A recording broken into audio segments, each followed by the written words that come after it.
বিয়ের 20 বছর পর আর দাম্পত্যে ভালোবাসা বেঁচে থাকে না।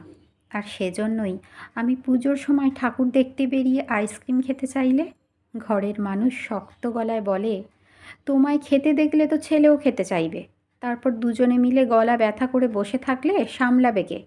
ঠাকুর দেখা তাড়াতাড়ি শেষ করো। আমি বুঝতে পারি সে বড়ই কেজো হয়ে গেছে।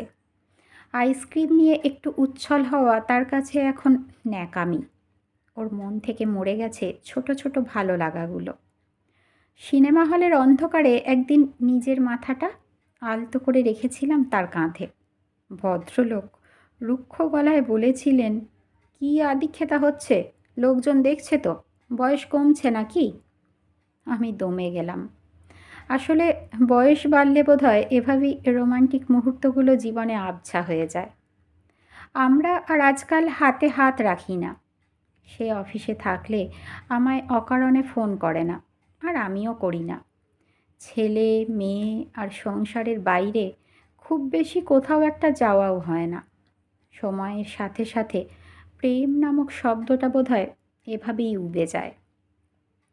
কিন্তু তবুও মাসের শেষ দিক হয়ে গেলেও রবিবারের বাজারের সাথে মটন আনতে তার কখনো ভুল হয় না। অনেকবার বলেছি না আনতে, তিনি ও বস্তু মুখেও দেন না। ছেলে মেয়েদেরও চিকেন প্রিয়, আমি ছাড়া কেউ ভালোবাসে না ও জিনিসটা। তবুও মাসের শেষ দিকে টানাটানি চললেও কেন নিয়ে আসে কে জানে। বাসে চেপে অফিসে যেতে আজকাল কষ্ট হয় লোকটার। বয়স হচ্ছে তো। প্রায়ই বলি ইএমআইতে একটা বাইক কেনো না। না, কোনো দিন আমার কথা কানেই তুলল না। অথচ আমার হাই ব্লাড প্রেশার ধরা পড়ার পরে দুম করে এসি কেন কিনে আনলো সেটাও স্পষ্ট করে বলল না। আমার ভুলও মনের কথা আত্মীয় ও বন্ধু মহলে খুব ফেমাস।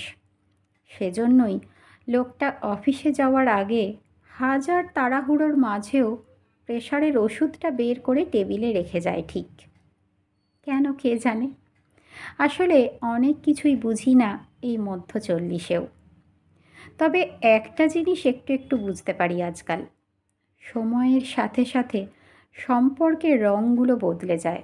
আর তাই বিয়ের 20 বছর পর সম্পর্কে আগের মতো প্রেম, ভালোবাসা, রোমান্টিসিজম না থাকলেও অদৃশ্য একটা সুতো থেকেই যায়, যার মায়া কাটানো যায় না বলেই হয়তো একঘেয়েমির সংসারেও আমরা বেঁচে থাকি, স্বপ্ন দেখি, অভাব অভিযোগ নিয়েও পাশাপাশি কাটিয়ে দিই গোটা জীবনটা।